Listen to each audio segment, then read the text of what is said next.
time is ripe. The world is ready.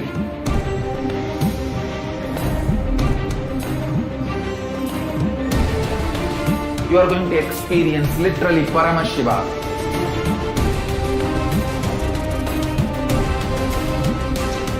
Most powerful, intangible but definitive, intense processes.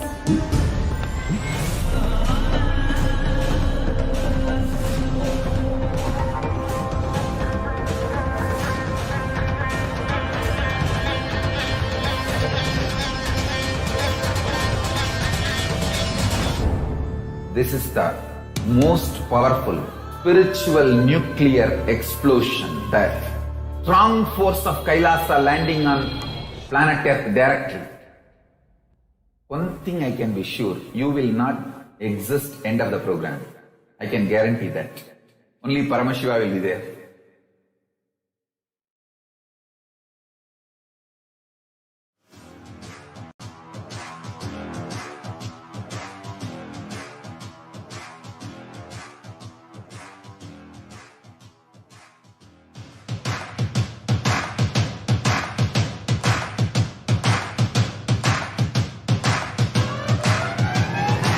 I welcome all of you, the whole world, to come and celebrate, enjoy not only the enlightenment ecosystem, the beauty of how it is getting revived. Be an insider for this great revival process.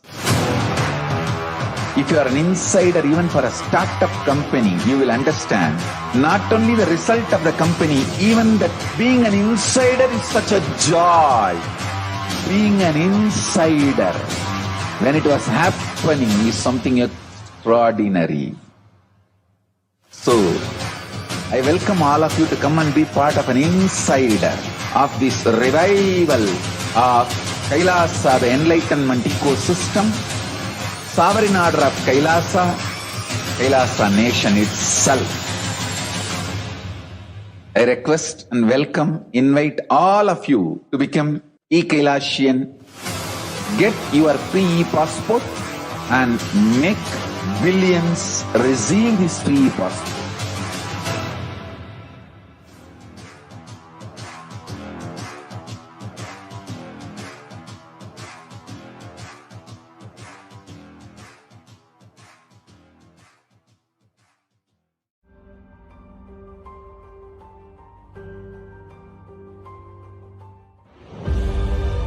What I mean by the word e-Kailasa, listen intensely.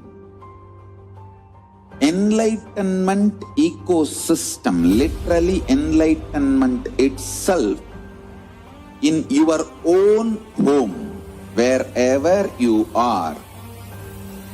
If you cannot come to Kailasa, it's okay. Kailasa can come to you. Kailasa coming to you is e-Kailasa.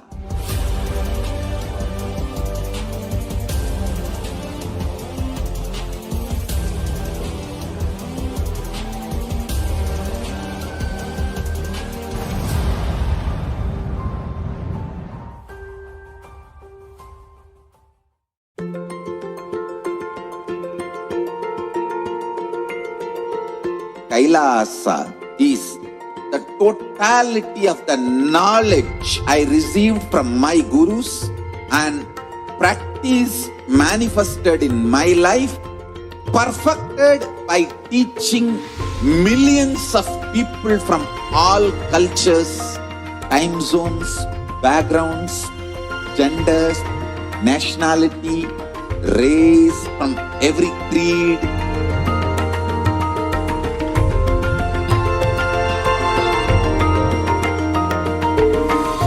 So this absolutely perfected knowledge available to you, served to you in your home without even you moving out of your couch, free of cost.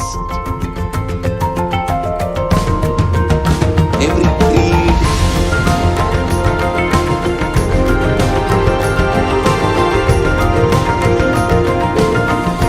so this all that available to exists, you, whether serve manifest to or you unmanifest, in is a your probability. Infinite probabilities create a quantum field of infinite potential. An observer collapses the probability wave into a particle.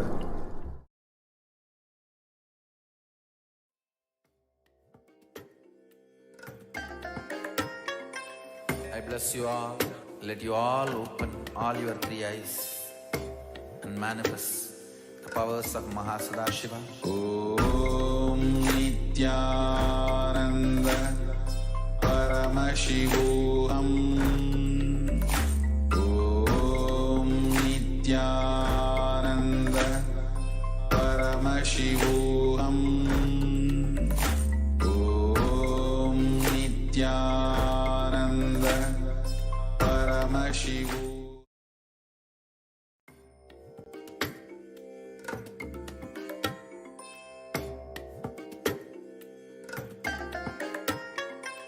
I bless you all.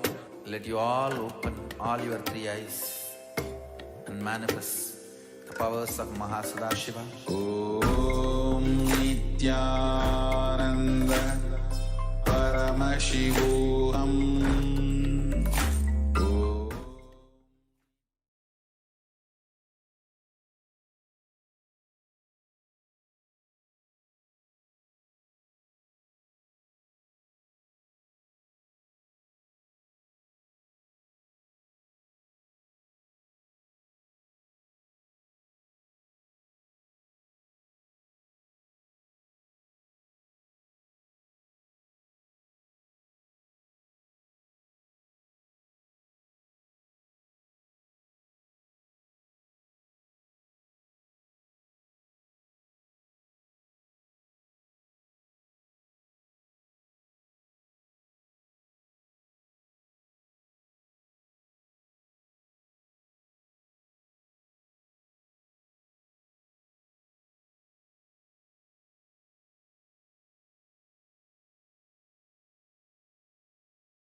Yes.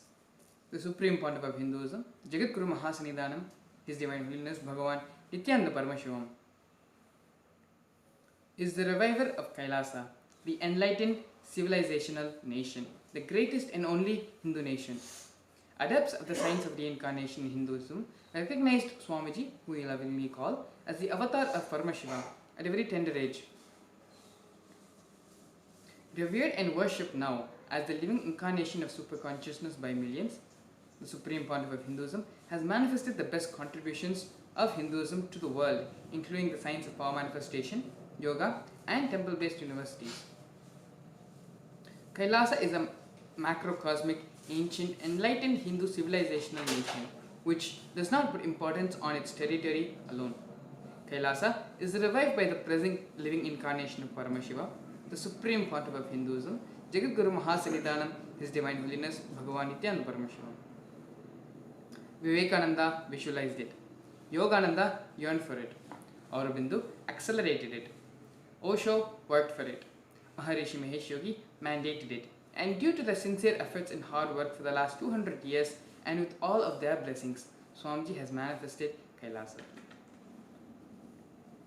Kailasa's supreme aim is to serve the religious and spiritual needs of 2 billion Hindus and the whole of humanity. Therefore, Kailasa is a consortium of multiple micronations, educational institutions including Hindu universities and schools, the Gurukulas, de facto spiritual embassies, temples, temple-based monastery complexes, nunneries, food banks, the Annamandirs, animal shelters, the Goshalas, libraries, the Jnanalayas, organic farming, and more. Now, entering into the topic of today's segment, a psychosomatic disorder is a disease which involves both mind and body. Some physical diseases are thought to be particularly prone to being made worse by mental factors such as stress and anxiety. Your mental state can affect how bad a physical disease is at any given time. The first type includes people who have both a mental illness and a medical illness, and these illnesses complicate the symptoms and management of each other. The second type includes people who have a psychiatric problem that is a direct result of a medical illness or its treatment, such as having depression due to cancer and its treatment. The third type of psychosomatic illness is somatoform disorders. Somatoform disorders are psychiatric disorders that are displayed through physical problems. In other words, the physical symptoms people experience are related to psychological factors rather than a medical cause. Up to 50% of primary care patients present with physical symptoms that cannot be explained by a general medical condition. Some of these patients meet criteria for somatoform disorders. Now, here are a few examples of the somatoform disorders. Body dysmorphic disorder is an obsession or preoccupation with a minor or imaginary flaw such as wrinkles, small breasts, or the shape or size of other body parts. Body dysmorphic disorder causes severe anxiety and may impact a person's ability to function normally in daily life. Conversion disorder is a disorder in which a person experiences neurological symptoms that affect his or her movement and senses that do not appear to have a physical cause. Symptoms that can include seizures, blindness, and paralysis. Hypochondriasis is obsession or fixation with the fear of having a serious disease. People with hypochondriasis misconstrue normal body functions or minor symptoms as being serious or life-threatening. For example, a person with hypochondriasis may become convinced that he or she has colon cancer when having temporary flatulence after eating cabbage. Somatization disorder is a disorder in which a person experiences physical complaints such as headaches, diarrhea, or premature ejaculation that do not have a physical cause. Body dysmorphic disorder affects about 1 in 50 people. In the United States, an estimated 5 million to 10 million people have this condition. It may be even more than this number represents. People with dysmorphic disorder may be reluctant to discuss their symptoms and may not even receive a diagnosis. Lifetime prevalence rates of conversion disorder are between 11 to 30 people per every 100,000 people. 5 to 14% of general hospital patients are diagnosed with conversion disorder. 1 to 3% of outpatient referrals to psychiatrics are diagnosed with conversion disorder. 5 to 25% of psychiatric outpatients are diagnosed with conversion disorder. And here are a list of symptoms, a list of problems people face when they are going through conversion disorders.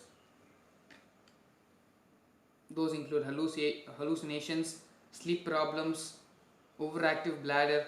All these are problems, all these are disorders, symptoms, something people go through when they are facing conversion disorder. Primary hypochondriasis is at 8.8 to 4.5% in all primary care settings. 10 to 20% of healthy individuals demonstrate different levels of preoccupation with disease. 45% of people without a diagnosis of a major psychiatric disorder have intermittent and substantiated concerns about illness. Psychiatric disorders are very common in the United States. In fact, 1/5 of the American population suffers from some sort of mental disorder during any given year. So this is a statement released by the American Psychiatric Association. In 2019, there were an estimated 51.5 million adults aged 18 or older in the United States with any mental disorder. This number represented 20.6% of all US adults. The prevalence of AMI was higher among females, 24.5%, than males, 16.3%. Young adults aged 18 to 25 years had the highest prevalence of any mental disorder, 29.4%, compared to adults aged 26 to 49 years, again 25.0%, and aged 50 and older, 14.1%. The prevalence of any mental disorder was highest among the adults reporting 2 or more races, 31.7%, followed by white adults. The prevalence of any mental disorder was lowest among Asian adults. So based on ethnicity, based on percentage, and based on male and female ratio, here's some statistics presented about how prevalent mental illnesses are among the US adults. And though why many of these facts are pertaining and based out of the US databases, I'm pretty sure that a lot of this is prevalent on different parts of the world as well. Here we have another chart just stating the numbers of how many millions of people are suffering from different mental disorders. Here we have Shastra Pramana about the Guru and the significance, the meaning of the word Guru itself. The syllable Gu means darkness and the syllable Ru means he who dispels them. Because of the power to dispel darkness, the Guru is thus named. So the Shastra Pramana is taken from Advaitaraka Upanishad, verse 16. This is how the world is suffering from various levels of psychosomatic illnesses and mental disorders. Kailasa is the only way to heal them. How can Kailasa heal you from psychosomatic illnesses? The Paramashivam program. Paramashivam is not just a meditation program, it is pushing humanity to the next level of consciousness, to the consciousness of Paramashiva, the ultimate super consciousness as per Hinduism. The avatar, the supreme pontiff of Hinduism, Bhagavan Nithyananda Paramashivam, who has realized the state of super consciousness, is transmitting his experience of Paramashivam through initiation. His experience, this program will change you, who you know as yourself, your very being, to make you radiate super consciousness. More than ever, humanity needs to experience a super conscious breakthrough. While the materialistic, hedonistic society reaches its peak after maximum profits, depression, boredom, anxiety, stress, wrong ideas about sex have become rampant. Rich countries that hold 90% of the world's wealth are seeing more than 50% of their population depressed and using medication. The program is all about the state, space, powers, and being of Paramashiva. So exactly what do we mean by each one of those? The unclutched state, the state of Nirvikalpa Samadhi, complete completion, what you call as a space of fulfillment, Purnatva. The space of Paramashiva is the software from which he operates the agamas, the software from which he operates the whole universe, the state from which he operates into space. The powers of Paramashiva is everything he manifests, his powers, his shaktis, and the being of Paramashiva, literally embodying him in all his best qualities. Here we have a small video, Swamiji himself speaking about psychosomatic diseases. When a person starts falling more into depth, then the rules of how one operates on length starts to change, right? Yes. Actually, length reduces, breath reduces, so your worrying and constantly soaking you in your worrying disappears. Because no energy left out for worrying. Understand? Otherwise, you worry about everything, and if you don't get anything also, oh, today everything is going well, I think tomorrow it's going to be hell. How many of you have this worry? Today if everything goes well, tomorrow is going to be a bad day. How many of you have that? Raise your hand. Almost it is a universal. Swamiji, Agora? Just one final thought. Go ahead. So then the idea that length is logic and intellect is also partially true, because it then is changing with the person where Yes. they are. Because the person also is losing his logic. Whenever you are not able to handle yourself, the truth is on the depth side, you are on the logic side. It is like you sit on the branch and cut the root of the branch. That is what you do when you are sitting on the logic and trying to manage all the decisions. Decisions of depth, but from the logic. Yeah, Swamiji, my question related to medicine and disease. So, the diseases... Medicine, the allopathic medicine and diseases. So, the diseases that happen that in length and breadth. No, it is not always. Actually, all psychosomatic diseases happen.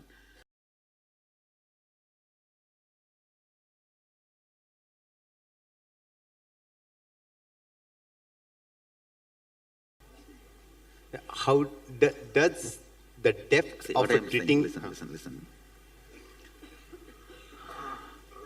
Psychosomatic disorders, let me talk about that. Starts in depth, manifests in length and breadth. Chemical, which cannot get digested, assimilated into our muscle memory and biomemory, touches only our physical aspect, stops manifestation of symptoms, does not cure the core disease.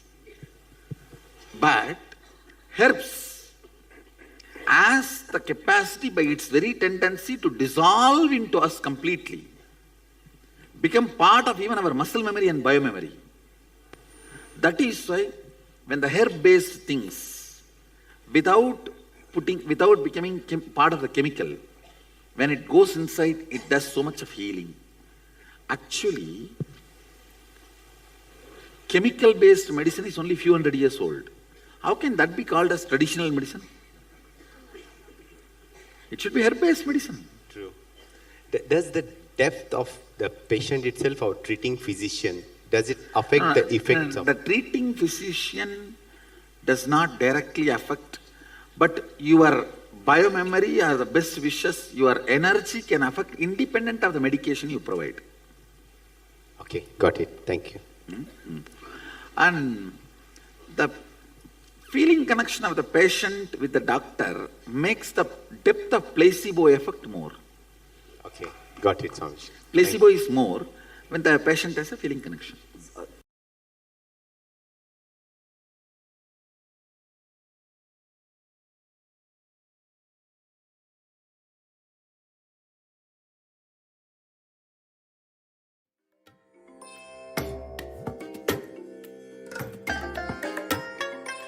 I bless you all.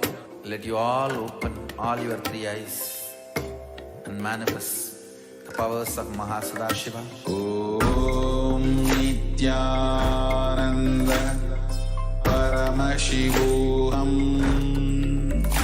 Om Nithyananda Paramashivoham. Om Nithyananda Paramashivoham.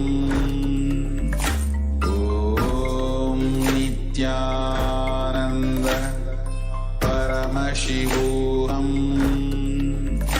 Om Nithyananda Paramashivoham. Om Nithyananda Paramashivoham. Om Nithyananda Paramashivoham. Om Nithyananda Paramashivoham. Om Nithyananda Paramashivoham. Om Nithyananda Paramashivoham. Om Nithyananda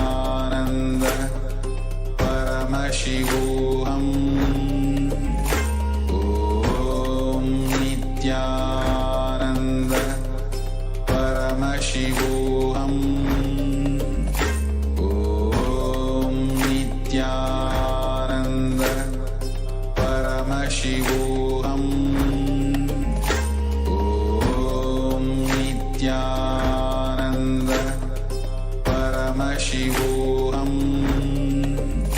Om Nithyananda Paramashivoham. Om Nithyananda Paramashivoham. Om Nithyananda Paramashivoham. Om Nithyananda Paramashivoham. Om Nithyananda Paramashivoham.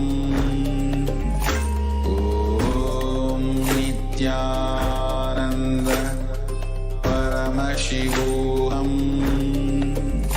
Om Nithyananda Paramashivoham.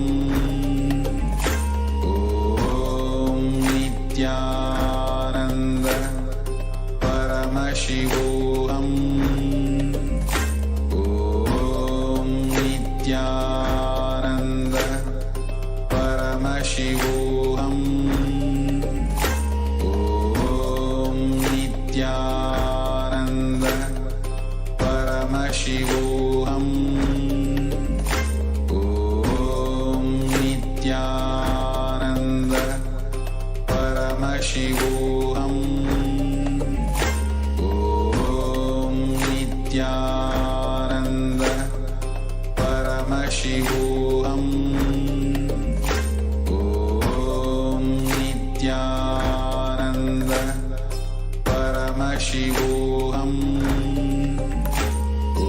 Om Nithyananda Paramashivoham. Om Nithyananda Paramashivoham. Om Nithyananda Paramashivoham. Om Nithyananda.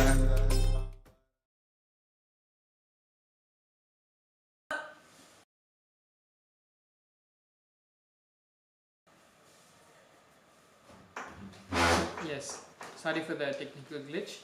As we've seen, psychosomatic disorders are on multiple levels, affecting, being caused sometimes by medical issues, being caused just by anxiety, and just by constantly worrying, insecurities, fears, and these fears don't just stop by affecting mental health, they start affecting our physical health as well.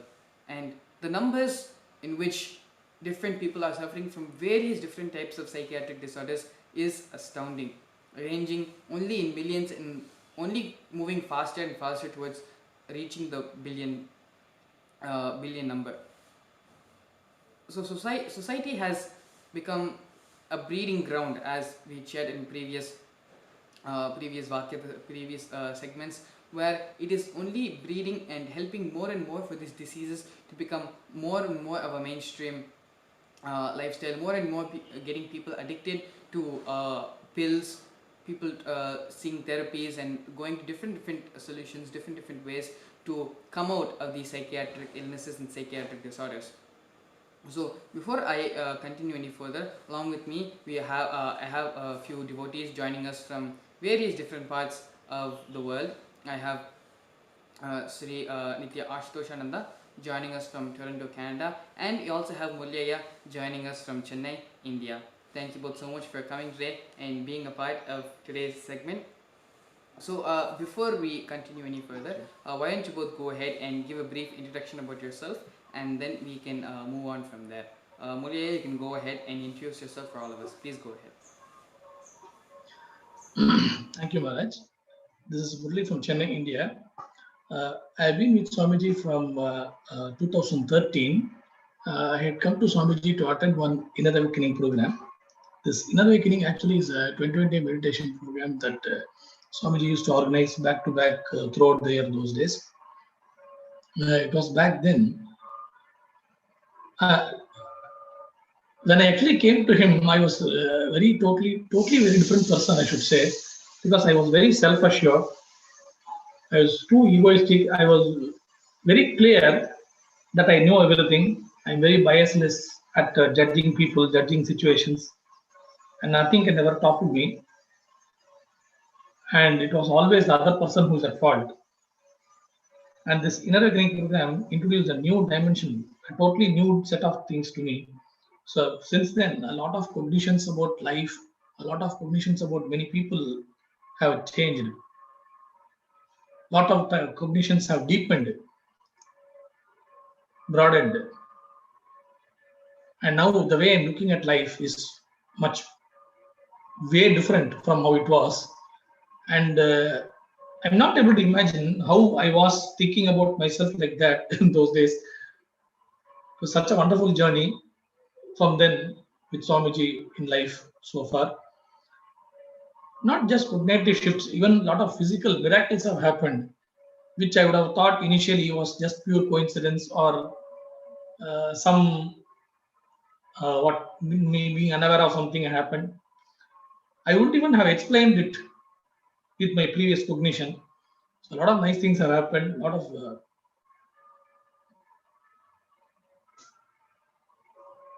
physical miracles are simply inexplicable. One has to just be as a part of that to enjoy it. So, and this other session itself is a miracle, I should say, because I never knew that I could talk on a public forum like this. So thank you, Swamiji, for giving me this opportunity. And thank you, Maharaj. Let me explain further what actually happened as in relevance to the sessions. So thank you. Yes, thank you so much, Aya, for coming today, being a part of today's segment of the Nithyananda Satsang.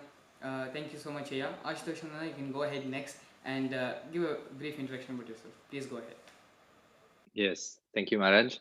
My name is Shri Nithyananda, born Canada, Montreal, Canada.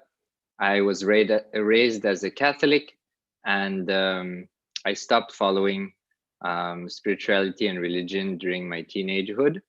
And it's only later, around 18 years old, that I reconnected to Buddhism, and from there moved towards Hinduism slowly. I studied mechanical engineering technology. I studied a little bit of business and finance, and I have some experience, small experience in the holistic medical field and the teaching as well. And I met Swamiji in 2014. 2014, I was looking for a breakthrough in my life, and I met Swamiji in Varanasi Inner Awakening for the first time in India. And it was a life-changing program for sure, 21 days of huge transformation.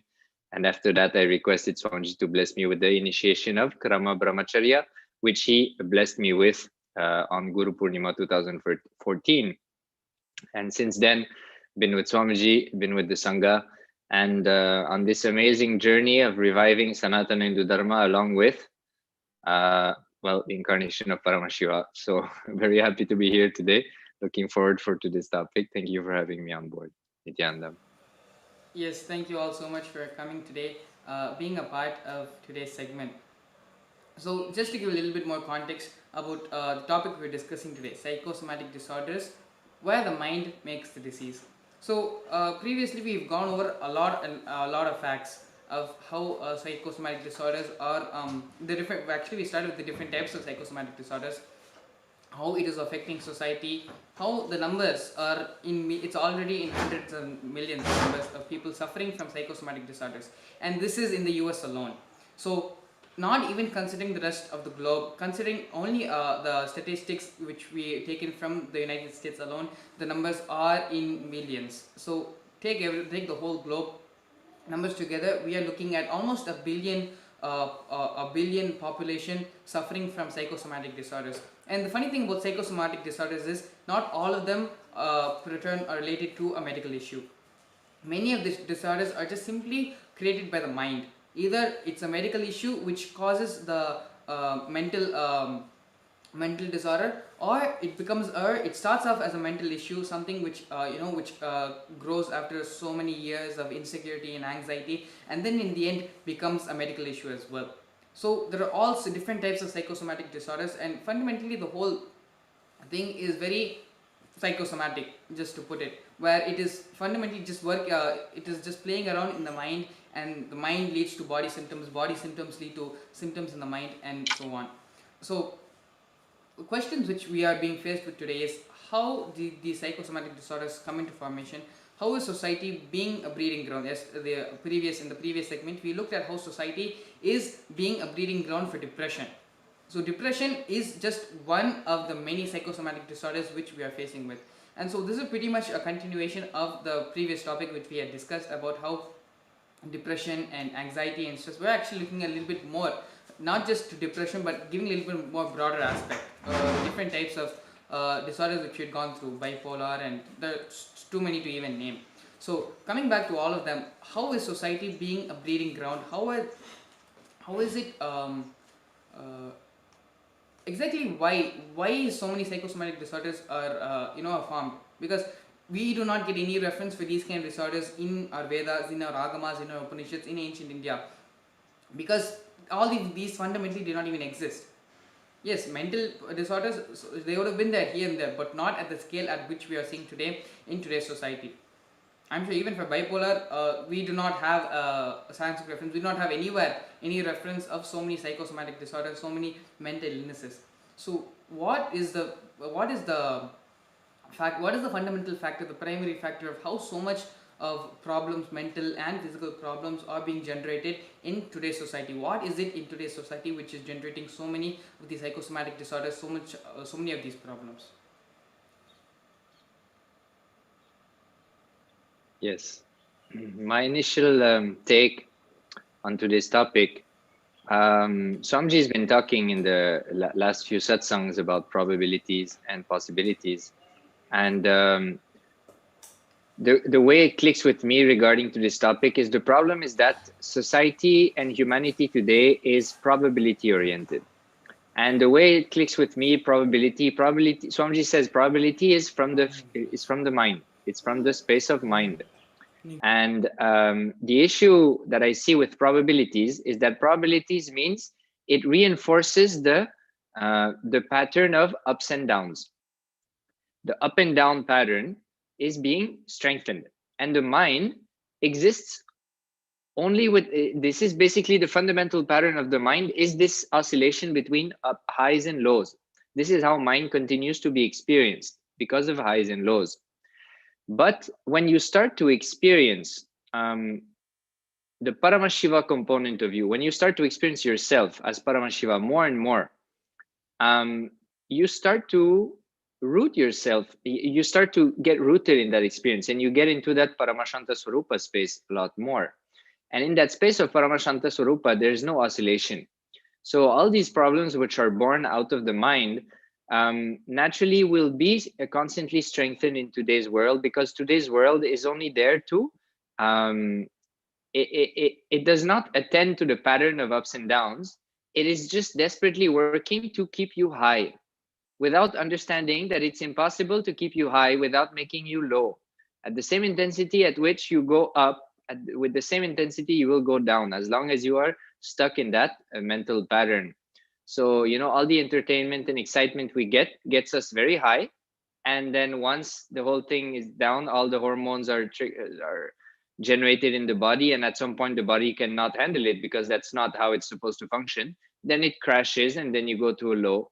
And playing this roller coaster game of ups and downs, all kinds of problems get generated and are experienced by people.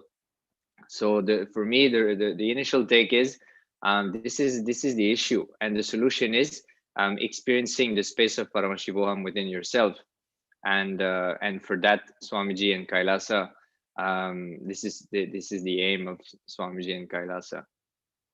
So that will be my initial take. Yes, thank you so much, Ashutoshanda. Mulaya, why don't you go ahead and share your initial take on why psychosomatic disorders, how they have emerged from modern society, how modern society is kind of like a factory for more and more psychosomatic disorders to continuously get formed and infecting everyone. See, my initial take will be like this. we are getting more and more psychotic disorders because we are becoming more and more virtual, materialistic. We are moving away from the human. We don't actually feel anymore. Everything is becoming very plastic. See, when you when you chat, when you do the Google Hangout, when you chat with somebody, and when somebody says something and you are not happy about it, you actually share immediately an icon that actually shows some grumpy face or something else. But you forget how to do it in real life.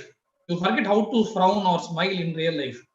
You are becoming more and more virtual. You are becoming more and more materialistic and away from the human frame, and that is where you start feeling lonely. This is one dimension. Another dimension is, I will say that we are becoming more and more competitive. Vedic civilization, the Vedic way of life was never meant to be competitive. It was never meant to make people live a competitive life, but everybody was aimed at, the journey was aimed at enlightenment. That is not there. That is, I think, the reason for all this so-called psychotic disorders. And we have actually thrown ourselves into such a mess that we have enmeshed ourselves into so many entanglements here and there that we don't even realize this. We are so much into this lot of competitive way of thinking and the material way of living that we don't know where to start, and we don't even realize that we are in this mess now.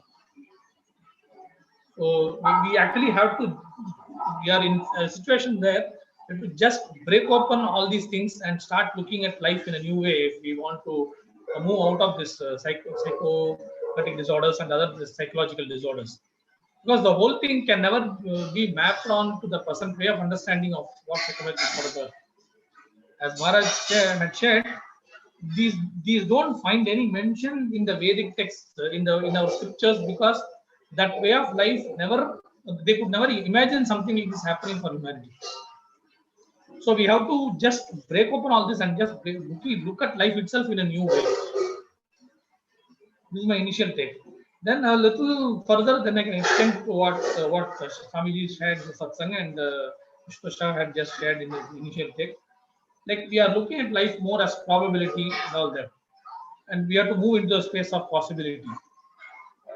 Means we see Hinduism, when we say it's a higher science, Swamiji often says Hinduism is a higher science. Means what? You know, you are able to define everything. You know how things go on. There's nothing like probability. You want it, you get it. That's what is possibility. You want it, you will manifest it. That is science. So we are Hindus are trying to make science out of life itself. And only the Kailasa ambience is actually showing us how to do that. When we see that at the gross level, at the gross human intellectual level, if you see, everything is happened in a random way. But if you go to a higher plane, like you go to the 1000th floor or something, from there if you see life, you will see how everything is aligned.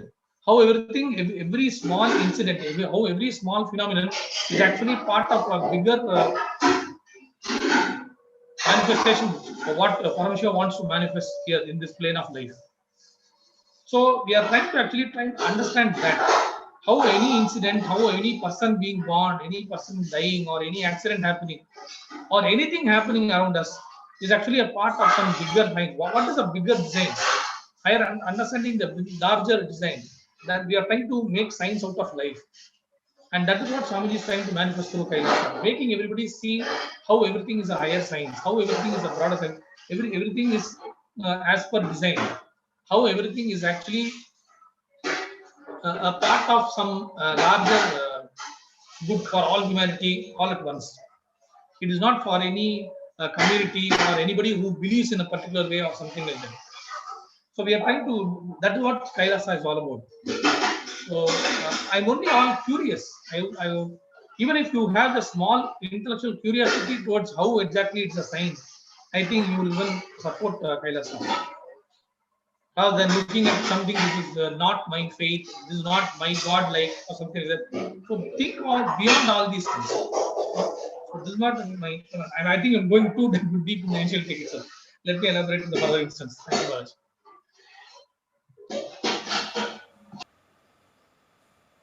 Yes, sir, yeah. Thank you so much. So another thing which actually I wanted to use this opportunity to address is why psychosomatic disorders not only are they being grown and because of various ways. For the past couple of days, I have been very insistent on sharing a point about how dysfunctional society is, and a lot of the problems which you are facing, be it in the education industry, which teens, kids, youngsters are facing in terms of trying to get a profession in life, trying to find their future in life. Number one. Number two is people in their relationships, be it at work, be it at home, be it when they're trying to socialize, the problems they are facing.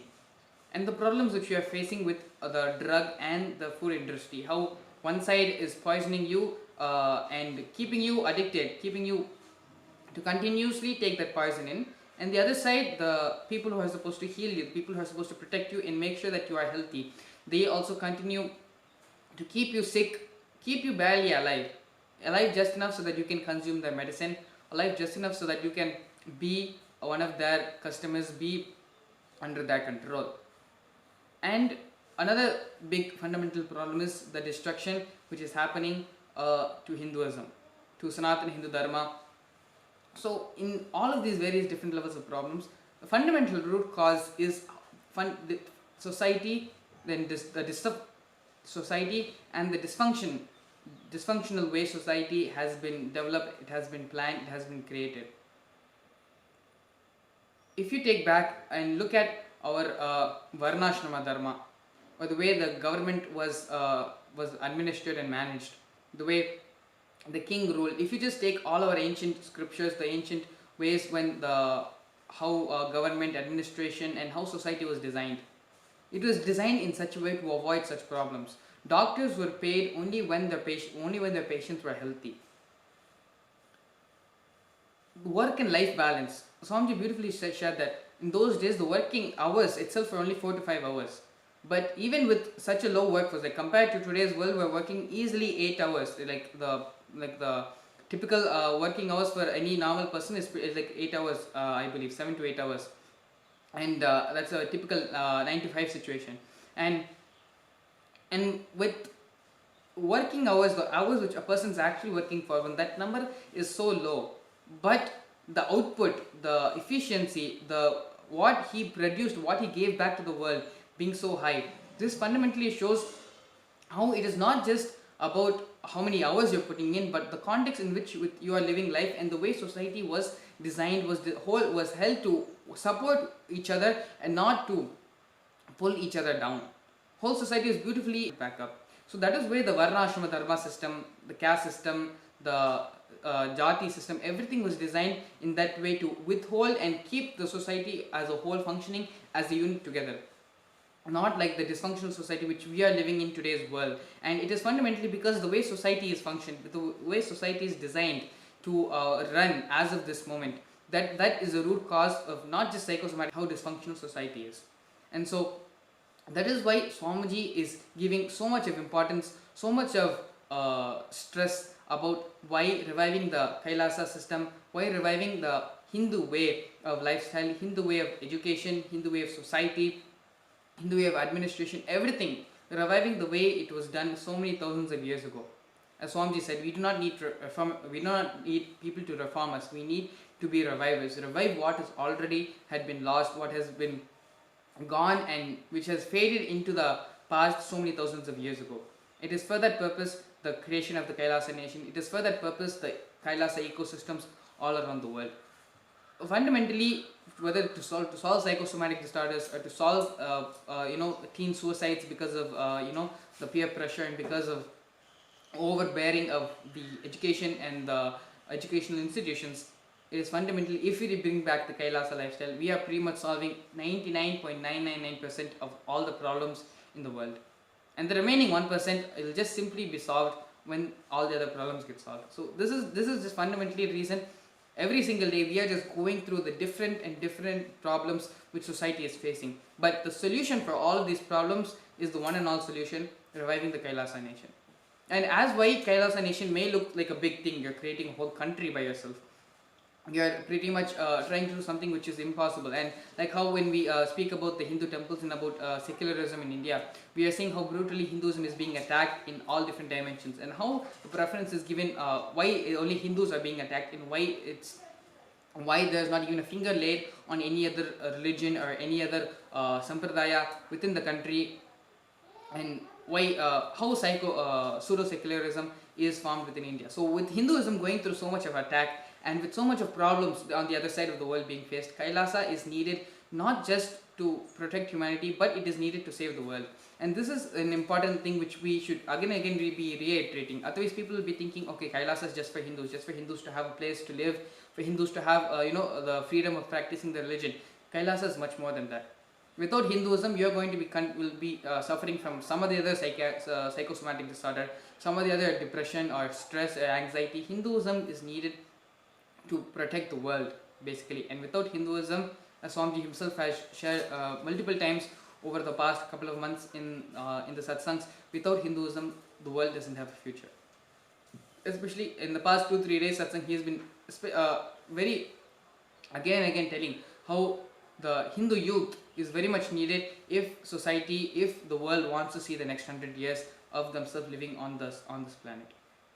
So this is just one of the, whatever the cause may be of psychosomatic disorders or depression or problems which we face in the education institution, Swami is giving the one and all solution and literally bulldozing all these problems which are being faced by modern society by reviving the Kailasa nation. One thing I wanted to add on this is the solution is exactly that. The solution is what Swamiji is doing, reviving Kailasa, reviving Sanatana Hindu Dharma. And to a certain extent, I personally, I can understand how in today's world, we are suffering from psychosomatic disorders.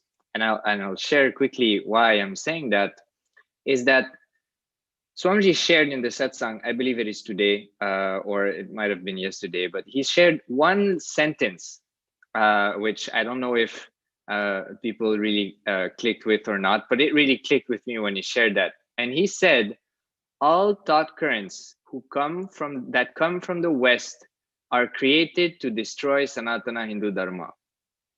And I totally resonated with that, and I'll share why. Because what happened in the time, we can see that especially today, like in the field of yoga and all that, that's an easy example. But Westerners at that times, I believe mostly Europeans, they went to India. Naturally, they saw a flourishing civilization, which was radiating all the greatest things which are enjoyable on this earth, and the ultimate lifestyle and all that. And they tried to take it to reproduce that. But there's one thing they were not willing to go towards, and they were not interested to go all the way to, and that is surrendering to the Guru. They were not interested in the Guru-disciple relationship, but they were interested in everything that was produced from the tradition, which is Guru-disciple relationship based. So the problem is that if you do not want to, you want everything but the Guru, then the ego will always remain. And the ego is rooted in the mind. So the West, they took whatever they could understand, but they could never get to the depth because they were never willing to drop their minds. They were not willing to drop their egos for the realization of Paramashivoham to happen in them. So when they went back and created the world that we live in today, they created it from that space. Another example is how I believe is Jung, who almost went to Ramana Maharshi, right? But he didn't. At the last minute, he went back because he knew that if he was going to meet Ramana Maharshi, all of his life's work would have been wasted, and he would have reinvented himself, something that he was not willing to do. So if the civilization we live in today is created from that space, from a space of someone who wants to experience things and get the best of life, but is not willing to go through the experience of dropping the mind and experiencing the oneness with the Guru, then naturally the problems of the mind are going to be there, because mind is the blind spot. Mind is the only thing they were not willing to drop, So I feel that this is what happens. They took the form of, for instance, yoga, they reproduced it, but they made it, fitness, and it got diluted further and further. And now you can see stuff like beer yoga and stuff like that, which is completely ridiculous.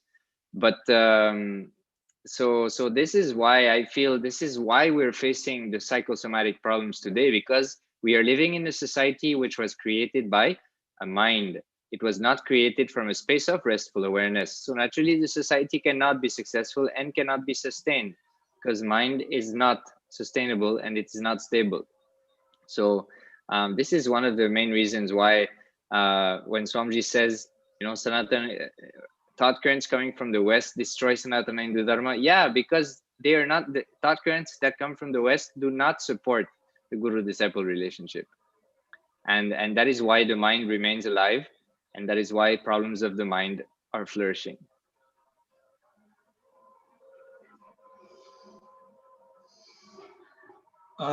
There's a deeper dimension to what Ashutosh had just shared. It comes from the mind, yes. Ultimately, what it comes to is greed.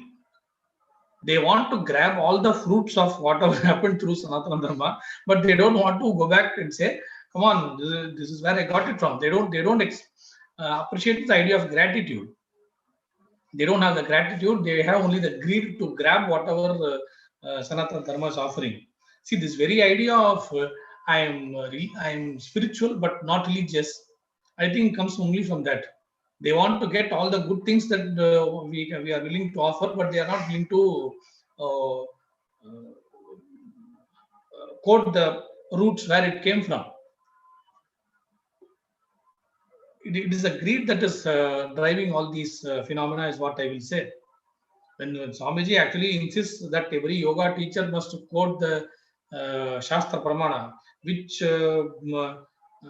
yoga book or Veda book teaches you this pose and what are the actual benefits that come out of it.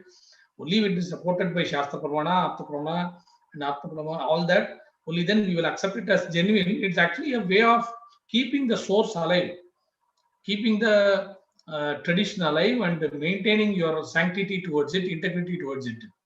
So, and only the Kailasa mindset, Kailasa ambience can actually sustain that. Otherwise, these anti-Hindu elements are they are even while Swamiji is doing such a nice thing as keeping the source things alive, they are very conveniently usurping everything and saying that it is all scientific. And there is no, and one thing they will always say, where is the word Hindu mentioned in any of these texts? For them, everything should be quoted in the text. For them, everything should be in the book like that. Otherwise, they will not even take it. So when greed is ruling the day, when greed and grabbing and non-integrity and ingratitude is ruling the day, it is best to actually have a source to stand up and say that, no, you took everything from here. Here is where the ultimate source is. Here is where the ultimate reference is. It is this that got diluted into whatever you are now sharing, whatever you are so-called scientifically offering to the world. There needs to be an ambience which says that. So I think Swamiji is making that statement through Kailasa for that. So for that purpose, I think we do need this Kailasa ambience, and it's not about identity. It's not about identity. The thing is, you don't know what parameter will get diluted in what way, you get distracted in what way over the times, and ultimately the whole thing, the humanity itself will lose. So that's what Swamiji says. Like, he is not after claiming that it is from my scripture. That's not the intention. That's not the purpose. The purpose is you have to maintain all the parameters that are needed to actually manifest that good for the humanity. And only when you retain all that, you will even know where exactly we are lacking if some benefit is not happening. See, one of my friends who I always talk about, who got converted away from Hinduism, he says, like, see, he's a diabetic right from when he was in the 5th grade. When we were in the 5th grade, from then on, he's a diabetic. And he tells me, like, I don't know how far it is true because I don't believe this. He tells me that our school teacher actually taught him a lot of yoga poses, and it has not worked on him at all. Can that be even like that? Can something like that also be there? I don't know. See, maybe he did not mean properly, or maybe the yoga teacher did not teach him sincerely. I don't know what. But where exactly we are lacking, we will know how exactly it did not work on his body. We will know only when we have the sacred, sanctified scriptures in place to refer. Go back and refer to see where exactly the teacher did not teach properly, or what he did not implement properly, so that his diabetes did not get healed. So for that purpose, I think we need to, and that is how things are multiplying. See, now today he is telling me, when I go and talk to him, he says, I don't understand. In the name of spirituality, you're talking something totally outer. O-U-T-R-E. He's saying you're saying something totally out. I don't understand where you're coming from. I don't understand what you're telling me. Now, how is that happening? So if you had been with the Guru, if you had maintained the scriptures well, if that ambience had survived, when sanctity maintained, this would not have happened. The consciousness would have been still there, and you would realize that, okay, only this person who taught me was not proper. It was I who did not practice this properly. I did not do the yoga at the right time of the day. Something that the source of the problem would have been found out properly. But what he is now telling me, he is now telling me I don't want Hinduism itself. That is not the thing. So you should know to identify the root of the problem, and that can happen only when the source is kept alive. The source is kept in its fullest glory, in its largest glory, in its highest sanctity. And I think only Kailasa ambience can provide that for humanity. And thanks to Swamiji for reviving that and taking all out efforts to maintain that. So thanks to Swamiji, and thanks Maharaj for giving this opportunity. Yes, yeah. Actually, one of the best ways, when we are speaking about Kailasa, the revival of Kailasa nation, we are speaking about how it is only Hinduism which is the future, towards getting the science out of the world, towards helping everyone understand why Kailasa is needed, why Hinduism especially is needed. Because one statement which again and again we are making is, without Hinduism, there is no future for humanity. Without Hinduism, be it for Hindus or be it for the rest of the world, everyone is going to be in a lot of problems if Hinduism does not become a mainstream lifestyle. So those of you who feel like you need to give Hinduism a try, you need to see what is all this talk, what are they all talking about, why are they continuously saying that without Hinduism you are not going to be able to have a future, not for yourself, but even your next generation is not going to have a future. The whole world will not have a future without Hinduism. This answer can only be experientially understood when you start living Hinduism, when you have the correct orientation into Hinduism. And the best means of doing that is to attend the Paramashivam program. Paramashivam program is, as we had gone over in the beginning of this segment, is a program to give you a super conscious breakthrough, a program to show you not just show you all the problems which are happening in your life. First step of finding any solution is to identify the problem. Paramashivam program helps you to identify all the problems which you are actually facing in your life. Many of the problems which we feel that, maybe a fight with our spouse, or a strained relationship with our parents or someone else in our life, those are not the source of your problem. The source of your problem is something else, but it is manifesting as a problem related with your spouse, or it manifesting as a strained relationship with your parents. And so identifying those problems and giving you a breakthrough and giving completion in those aspects of your life. It is not just to give you an orientation about Hinduism. Giving you the orientation about Hinduism solves all these problems. Because fundamentally everything in Hinduism is designed based on that fundamental principle of Advaita, of oneness. And when that space of Advaita, when that space of oneness is given to you, naturally so many of your problems are solved. So both of them go hand in hand. Getting orientation into Hinduism will solve all your problems, give you a breakthrough in your life, and having a breakthrough in your life will get you correctly oriented into Hinduism. For more information about the Paramashivam program, you can visit the link paramashivoham.nithyananda.org. We have a small video now about the Paramashivam program. Please stay tuned.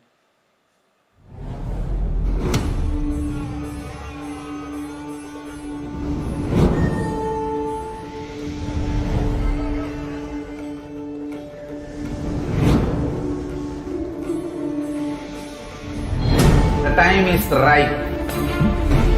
The world is ready.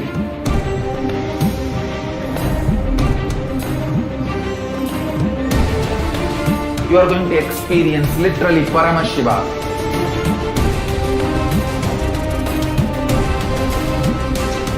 Most powerful, intangible but definitive, intense processes.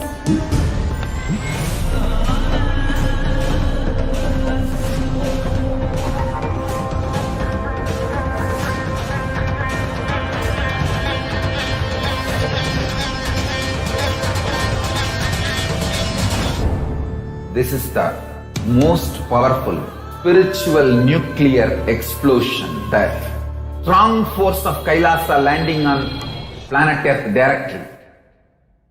One thing I can be sure, you will not exist end of the program.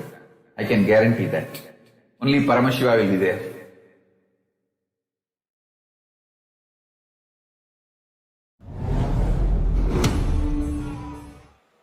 Yes.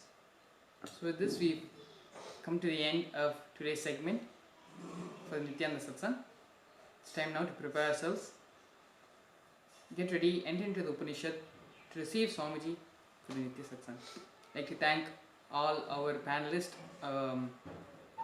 Murliya and Shri Ashtoshananda. Thank you both for coming today and being a part of today's Nithyananda Satsang segment. Thank you both so much. Now it's time. Prepare ourselves to receive Swamiji for the Nithya Satsang. Please sit straight with your head, neck and spine in a straight line. Close your eyes and bring your awareness into your Ananda Gandha.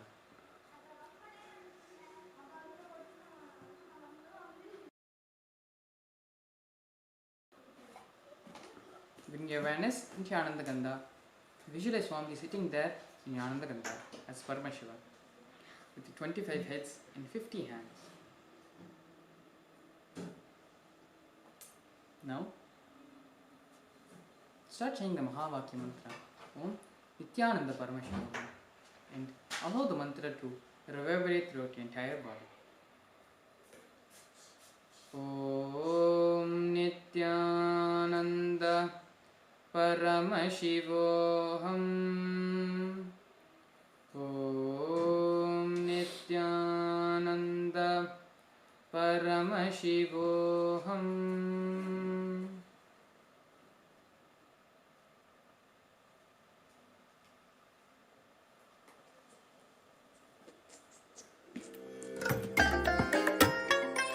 I bless you all. Let you all open all your three eyes and manifest the powers of Mahasudashiva. Om Nithyananda Paramashivoham.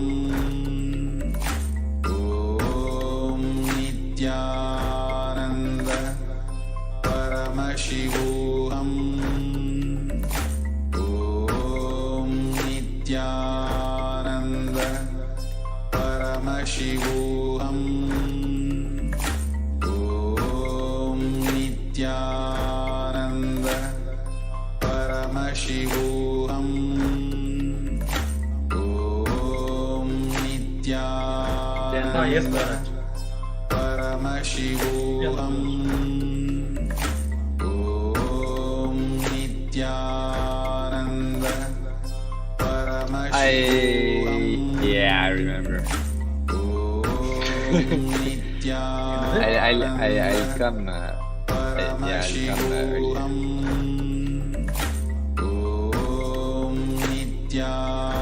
No, I don't, because for some reason I have this memory. The first time we switched, you said like we would start earlier or something to do the Vakyartha Sadhas, but then the next day we started at the same time. So I was left with the same impression, and that's why till today I'm like, oh no, it's the same time. I don't know why you said we were changing, because we didn't change. So I was left with that, so that's why. But now I'm rewriting the...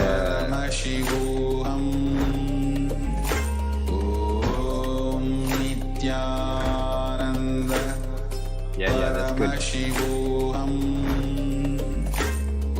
I think maybe that's what happened. The day after you said that, technical issues were there, and because of that, then my whole... Yeah, I think that's what happened. You have a nice setup actually, the presentation. I feel we look bad, like I feel bad. I'm like, I have this weird thing which is like so around my, I'm just like, my God, it looks so bad. But your setup looks very good actually, very clean and very nice. Yeah, and Actually, hard work goes into smart work.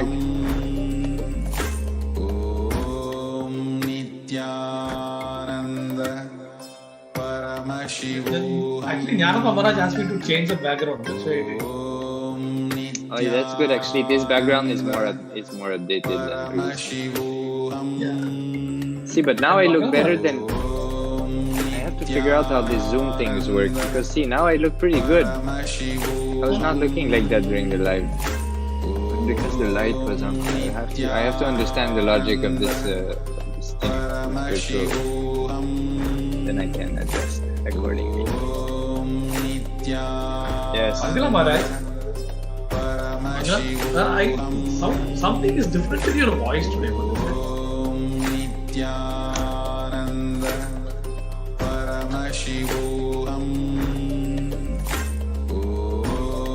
It's not his voice, Murliaya, it's your ears. Murliaya, it's not his voice, it's your ears. No, something is different today. Yeah, your ears, that's what I'm saying. Your ears are different today. No, he. Yes. And No, he sings like sitting.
Paramashivoham.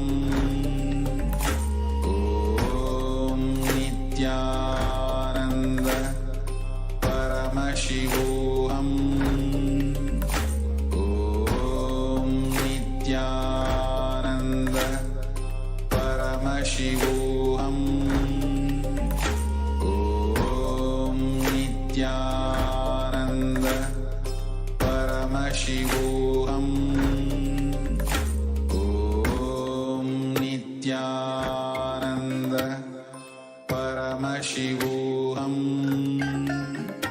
Om Nithyananda Paramashivoham. Om Nithyananda Paramashivoham. Om Nithyananda Paramashivoham. Om Nithyananda Paramashivoham. Om Nithyananda Paramashivoham.